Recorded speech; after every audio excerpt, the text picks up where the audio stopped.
Sebagaimana di pembukaan Maulid Ya Ulami ini, kemarin sudah kita bahas sampai wasluk bina rabbi khaira mahya. Sekarang kita bahas di pembahasan wa'afina washfi kulla muja dan wa aslihil qalba wa'fu wanfa.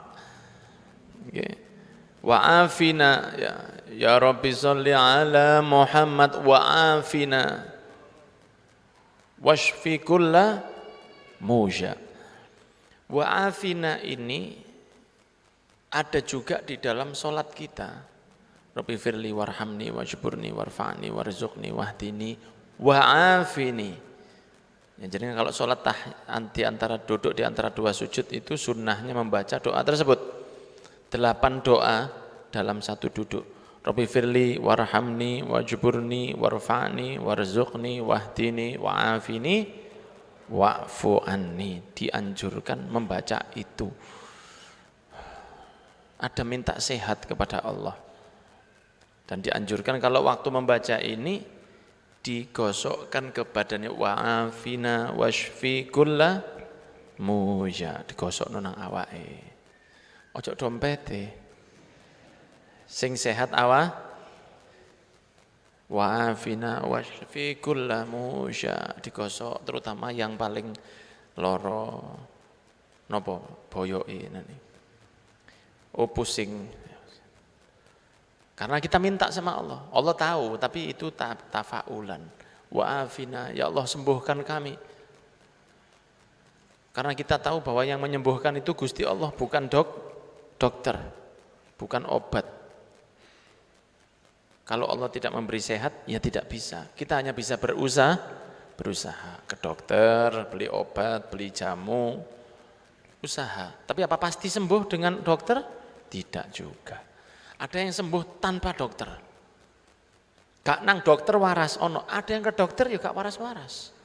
Karena yang menyembuhkan itu bukan dokter tapi Gusti. Tapi kita harus usaha. Tidak punya usaha, ya enggak benar. Gak minum obat, gak ngombe jamu, gak ngombe.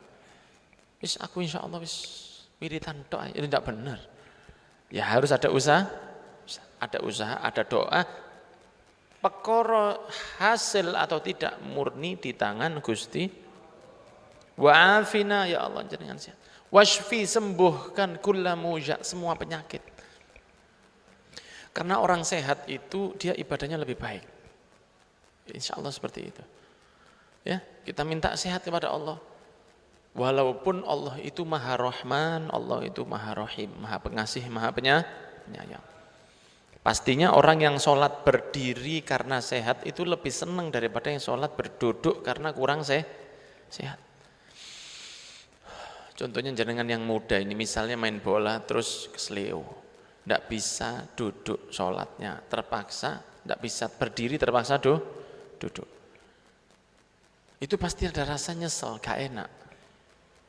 Atau yang sudah sepuh mungkin tidak bisa duduk seperti waktu masih muda, itu pasti tidak senikmat ketika masih sehat.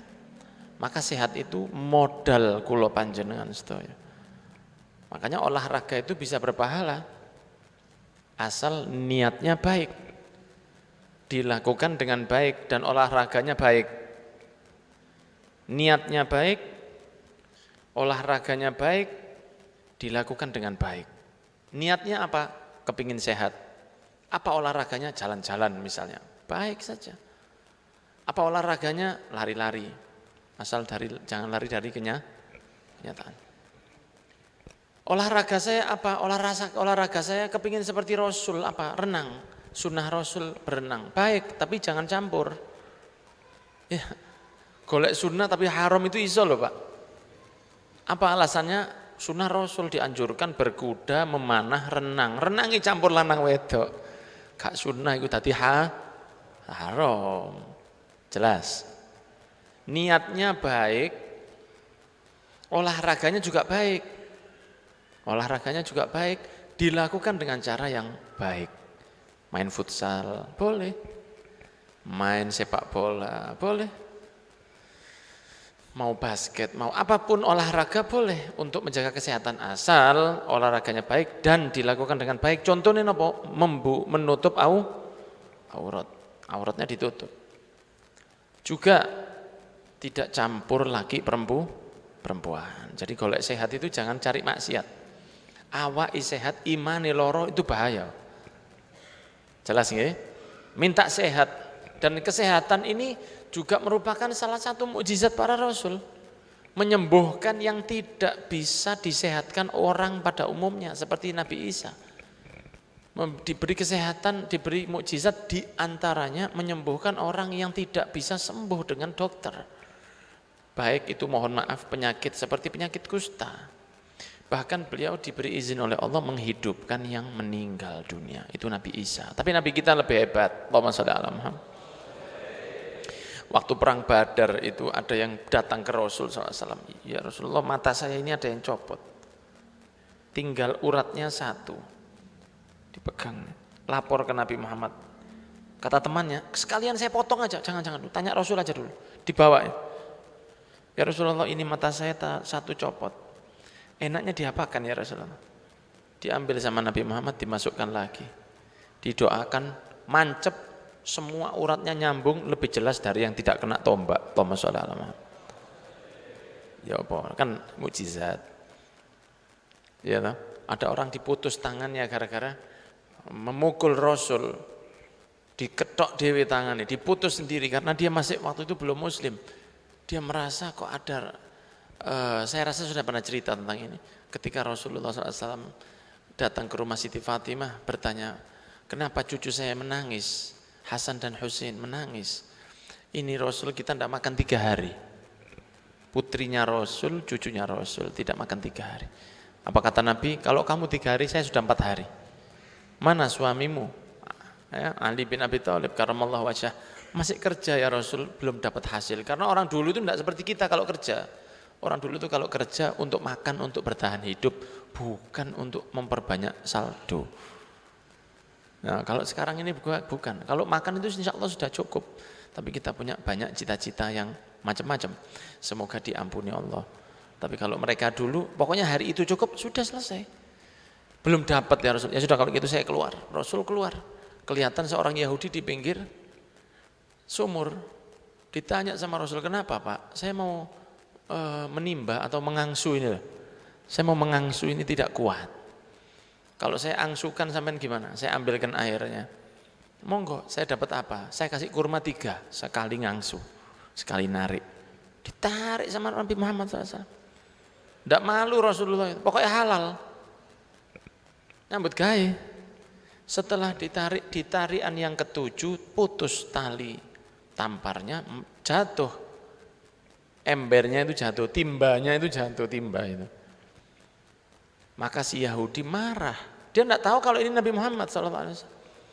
Dipukullah Nabi Muhammad, ya Rasulullah dipukul mungkin kok digelitik, kok diidik-idik ngoten Pak. Oh iki wonge wis kewuter. Sudah tua ini, mukul Rasul tidak dibalas. Itu kalau dibalas sama Rasul mati itu. Rasul balikkan badannya sambil ganteng gede dur.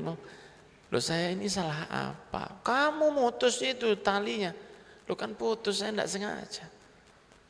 Sudah dibayar saja Pak, berapa tadi? 3 kali 7. Diambilkan 21 butir kurma, diberikan kepada Nabi, Nabi pulang. Maka si Yahudi tadi bilang, apa bukan ini Nabi akhir zaman? Tinggi, besar, ganteng, bercahaya, wajahnya bersinar, dan kalau dibuat masalah kepadanya, untuk urusan pribadinya dia tidak membalas. Si Yahudi ini takut seperti zaman dulu. Kalau dulu mereka berani kepada nabinya akan turun azab langsung. Dulu kan begitu. Mereka berani ke Nabi Lut diazab, mereka berani ke Nabi Nuh diazab, dan azabnya itu habis. Dia takut dapat azab. Maka dia ambil pedang, diputus sendiri tangan yang dipakai untuk mukul Rasul sallallahu alaihi wasallam. Tapi setelah mutus dia getun dewe. Oh boy mang. Akhirnya dibawa tangannya itu, dicari. Mana seseorang yang tinggi besar, wajahnya cakep, orangnya wangi tinggi. Oh, tidak ada lagi, sudah Nabi Muhammad itu. Sampai cari, kenapa Pak? Sampai Pak, ini tangan saya tadi ada accident di belakang.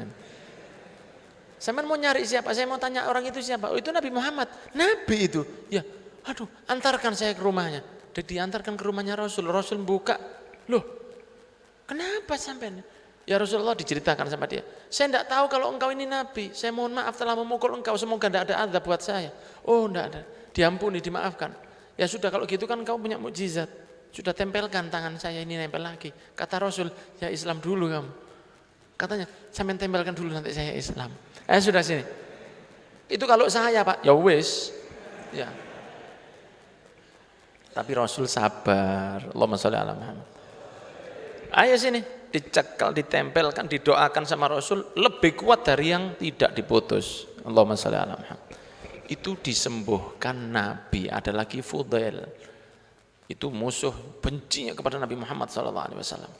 Ya, karena kesehatan badan itu tidak sepenting kesehatan hati. Makanya disambung wa aslihil qalba.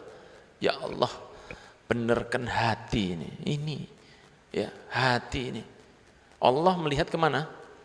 Ke hati, bukan ke fisik. Kalau Allah lihat fisik, orang Eropa masuk surga Pak, kita ini tidak masuk surga, enggak ganteng hari. Allah tidak lihat fisik, makanya tidak ada peduli mau Bilal, mau budak, mau sahabat Abdullah bin Mas'ud, tidak dibedakan, yang penting hati.